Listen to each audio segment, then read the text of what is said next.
smiles in your eyes, and the spell of your smile.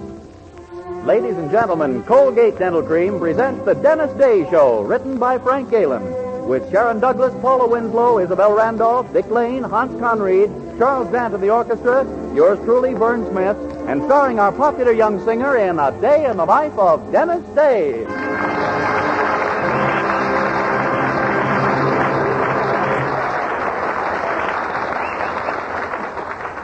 Twice a day and before every date, use Colgate Dental Cream to clean your breath while you clean your teeth.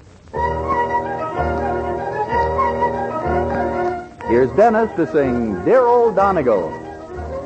It seems like only yesterday I left the port of Cork, and on a ship from Old Erin's Isle I landed in New York, without a friend to meet me there and a stranger on the shore. I wore an honest Irish heart and fortune came galore. So here I am going back to dear Old Erin's Isle. The friends, they meet me on the pier and they'll greet me with a smile. There are faces there that I'll surely forget, for I was so long away. But me mother will introduce them all, and this to me will say, shake hands with your Uncle Mike, me boy. Shake hands with your sister Kate. And here's the girl you used to swing down by the garden gate. Shake hands with all the neighbors and kiss the colleens all. You're as welcome as the flowers in May to dear old Donegal. They'll give a party when I get back, and they'll come from near and far. They'll line the road for miles and miles with Irish jaunting cars. The spirits will flow and we'll all be gay and we'll fill our hearts with joy. The piper will play an Irish reel to greet the Yankee boy. They'll come Brannigan, Flanagan, Milligan, Gilligan, Duffy, McCuffy, Malarkey, Mahone, Rafferty, Lafferty, Donnelly, Connolly, Julie, O'Dooley, Callahan, Flanahan, Fagan, O'Hagan, O'Houlihan, Flynn, Shanahan, Lanahan, Hogarty, Fogarty, Kelly, O'Kelly, Shapiro, McGinn.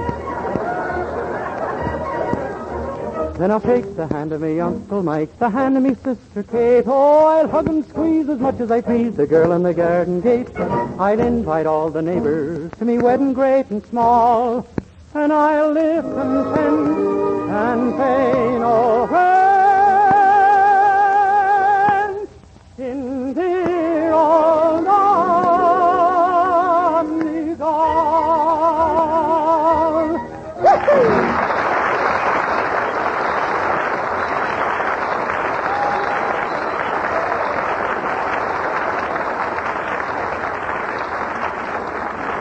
Colgate Dental Cream cleans your breath while it cleans your teeth. No other toothpaste does a better job of cleaning your teeth than Colgate Dental Cream. For Colgate Dental Cream has a safe polishing agent that cleans your teeth both gently and thoroughly, brings out their natural sparkle and beauty. And scientific tests prove that Colgate Dental Cream cleans your breath while it cleans your teeth. Yes, actual scientific tests prove conclusively that in 7 out of 10 cases, Colgate Dental Cream instantly stops unpleasing breath that originates in the mouth. Colgate Dental Cream is famous for its wonderful wake-up flavor, too. Nationwide tests of leading toothpastes prove that Colgate Dental Cream is preferred for flavor over other brands tested. So try Colgate Dental Cream to bring out the natural sparkle and beauty of your teeth for a wake-up flavor you'll thoroughly enjoy. And use Colgate Dental Cream twice a day and before every date to clean your breath while you clean your teeth.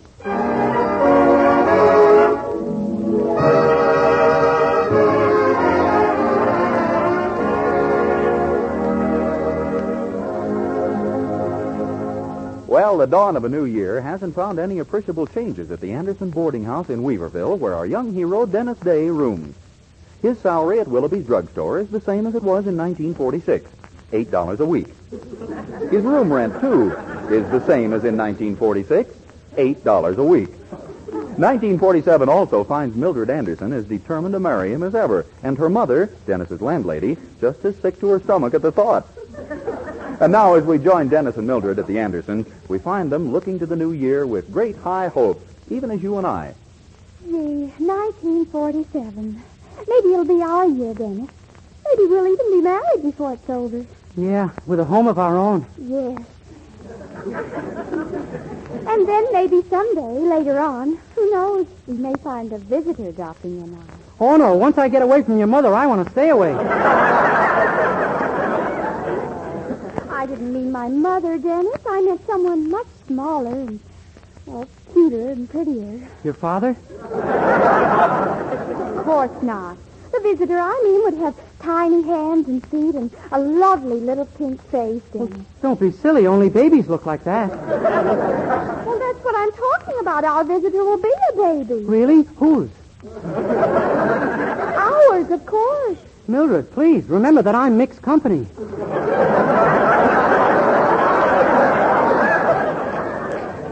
Dennis, what's the matter? Don't you want a little one of your own? Yeah, but it's kind of nerve-wracking when it's ordered so far in advance.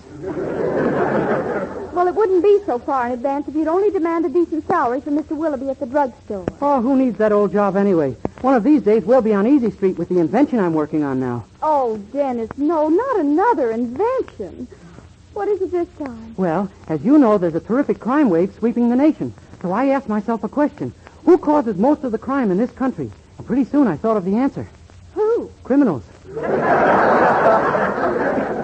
Well, that seems reasonable. So I set to work on a burglar alarm that would really do something about the criminal. Most alarms just ring a bell, you know. But not yours? Oh, no, you set mine up in your closet. When the criminal opens the closet door, a pair of steel hands come out of the wall and grab him by the throat, while a bear trap snaps on his leg. At the same time, a club begins hitting him over the head, and 2 wires shoot 400 bolts into him. Oh, my goodness. Yeah, a thing like that could annoy even the most hardened criminal. But are you sure it'll work? Oh, absolutely. You see, I've been experimenting with it. I've got one all set up in the... Mildred! Oh, in the living room, Mother. Mildred, do you know where we can rent a car for a week? I've just got to have one right away. Well, what for, Mother? The most wonderful things happened. My Ladies' Aid Society's been negotiating with the Baron von Engel for months. And he just wired he's coming to Weaverville on his lecture tour. Boy, that's marvelous. You sure are lucky, Mrs. Anderson. Who's he? What? The most famous explorer in the world. He's just returned from a big game hunt in Africa. Gee. He's lived under the most primitive conditions, slept in places no other human being would sleep in. Why don't you give him my room?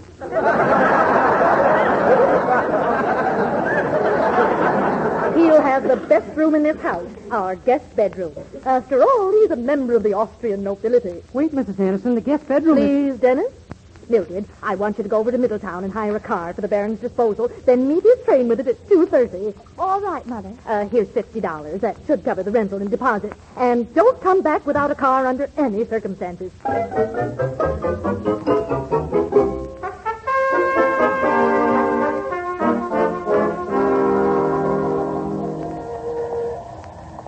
Golly, this is awful, Dennis.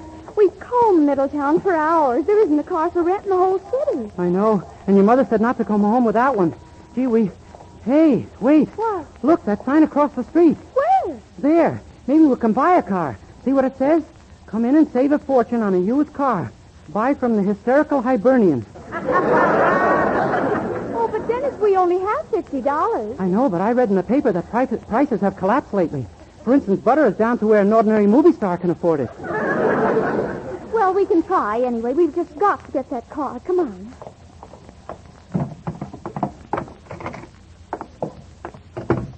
Good day, friends. I'm the hysterical Hibernian. Can I help you? Well, we'd like to buy a car. That is, if we can be sure you're a really legitimate used car dealer. I assure you that I am. Have you got your license from the city and your certificate of insanity and everything?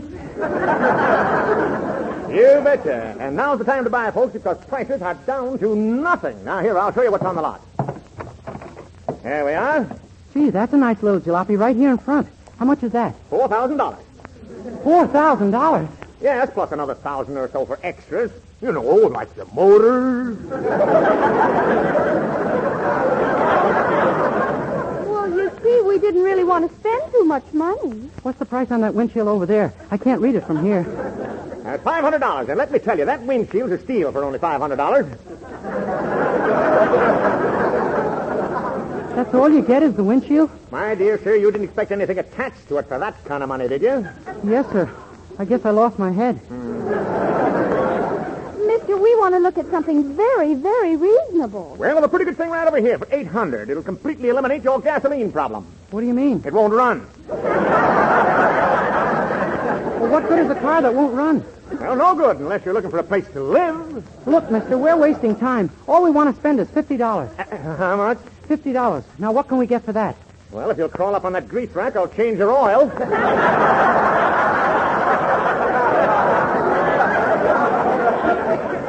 But if he hasn't got a car for $50, let's try someplace else. And just a minute, lady. I think I may have something for you at that. Now, come along here. This way? Just keep following me. Past this junkyard? This isn't the junkyard. It's the car. Golly, I've never seen a car like this one before. Me either. Say, mister, is it a new model? How old are you, kid? 22. Yeah, it's a new model. Gosh, it must be. So they're building them now with a smokestack in the back, huh? Yep, that saves you gas and oil. When you run out of fuel, you just throw another log on the fire. Well, it's the only $50 car on the lot, Dennis. And besides, it's nearly 2 o'clock, and we've got to meet the Baron's train. Okay, sold, mister. Give him the money, Mildred. Thank you. Now, that'll be $52 with carrying charges. Carrying charges? Yes, I'll carry it out to the street for you. After that, you're on your own. Bye.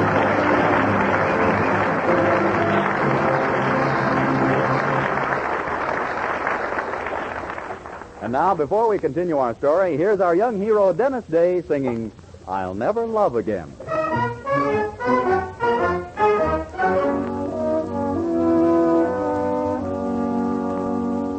I'll never love again if you forget me. My heart won't let me love someone new.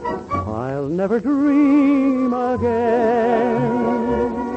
How could I go on dreaming if each dream that we made would have suddenly fade in the gloom? I'll never thrill again to someone's kiss. For what good would it do if you I'll miss? My heart is yours alone. So be careful, don't break it. For if you ever should, darling, I never could love again.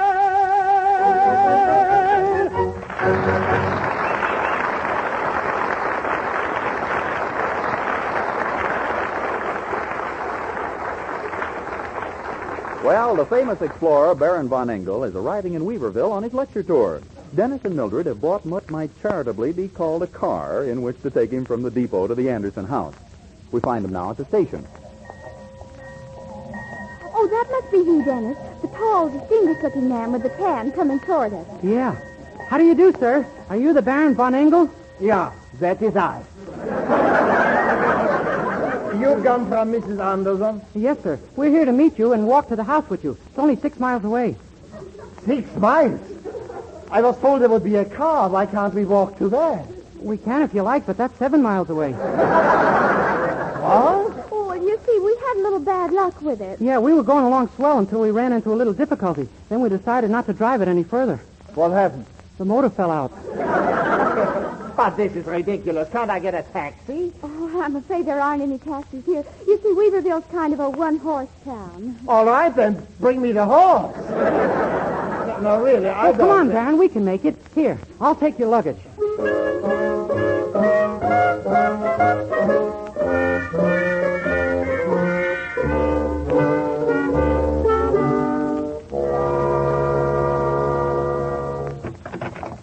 Well, here we are, Baron. I told you we could make it. 6 miles. I am ausgeworfen. Ich muss down lie. Oh, we'll have you fixed up in a moment, Baron. Oh, here's Mother now. Oh, my dear, dear Baron. I'm so delighted to see you. Did you have a pleasant trip? I would like to lie down, please. My feet hurt up to my neck. Your feet? But the car... What happened to it, Dennis? The motor fell out. I figured the car wouldn't run nearly as well without it, so we walked. Someday, Dennis Day, I'm going to murder you in cold blood. No, please. First, I would like to lie down. Oh, of course, Baron, I'm terribly sorry. Our guest bedroom is right through here. Mrs. Anderson, wait. The guest bedroom is... Oh, quiet. There you are, Baron. I do hope you'll have a good rest. Thank you. I put my things right in this closet. No, wait. Wait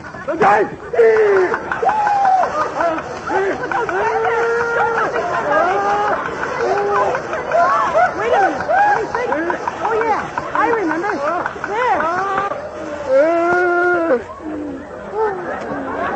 Oh, my head, my phone, my... What happened? You got caught in my burglar alarm. It works well, huh? Oh, Baron, are you all right? So, this is the welcome to Weaverville, is it? I am leaving this place now and forever. Oh, Baron, I beg You will never see what is left of me. Goodbye. Oh, Dennis Day.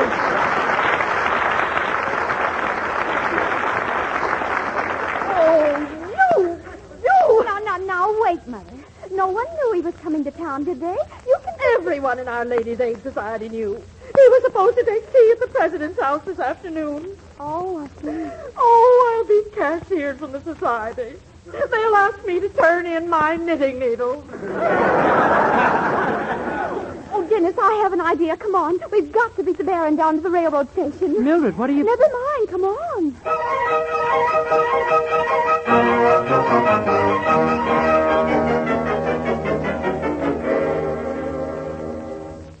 Mildred, I don't understand. First you tell Mr. Stewart to go out and have some coffee, and then you put me in his place behind the ticket window. Look, Dennis, the New York train pulls out in a few minutes. The Baron has to buy a ticket from you, doesn't he? Well, you just delay him here at the window till the train is gone. But Mildred... Oh, and as long as he's stuck in town anyway, he'll probably go to the Ladies' Aid Tea and forget all about your burglar alarm, see? Gee, Mildred, you have the prettiest brains of any girl I ever met. Thank you. Now, just keep that eye shade pulled down. The Baron will never recognize you. But won't he know my voice? Well, disguise it. Do your imitation of that old character on the Fred Allen program. Oh, you mean somebody say, somebody not? No, not that one. Oh, I know. No, you were expecting maybe Xavier Kogo. No, the old man, Dennis. Oh, yeah, I know who you mean. Titus Moody. That's right. Now, oh, my goodness, here comes the Baron. I'll duck out of sight. Now, remember, swallow him as long as you can. Okay. Here, you, ticket seller. Howdy, Bub. Give me a ticket to New York, quickly. You didn't say howdy, Bub. Can't wait on no one unless they're civil, you know. Very well. Howdy. Howdy, Bub. All right. Now, how about my ticket? You didn't ask after my folks, Bub. You should do that, you know. All right. How are your folks? They're all dead, Bub. That's too bad. Now, give me my ticket. Sure thing. Now, where was you aiming to go again, son? New York. Which New York you want to go to? New York, New York. Steady, Bub. Stop stuttering and tell me where you want to go. I told you, Dummkopf. I thought you said New York. I did, you fool. Tain't nice to call a feller a fool, you know. You better apologize. All right. I apologize. Oh, that's okay, Bub. No apology was necessary.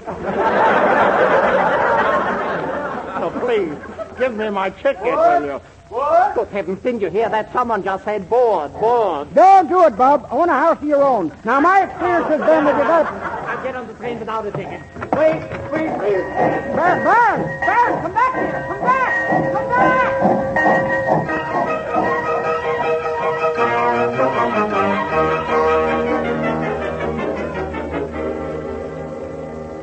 And then he jumped on the train, and that's the last I saw of him. Oh, good golly. And the president of the Ladies' Aid expects him to tea. Now we are sunk. Yeah, she won't even believe your mother got him. After all, she's never seen him, and I don't... Never seen him, that's it. I said something? Of course. Thank goodness. What did I say? You said she's never seen him, so you can be the Baron yourself. Me? Sure. I'll fix you up with a beard and mustache, and you can go right over to the president's house. Oh, I couldn't, Mildred. I'd be frightened to death. Well, it's either that or go home and face my mother. Okay, I'll be the Baron.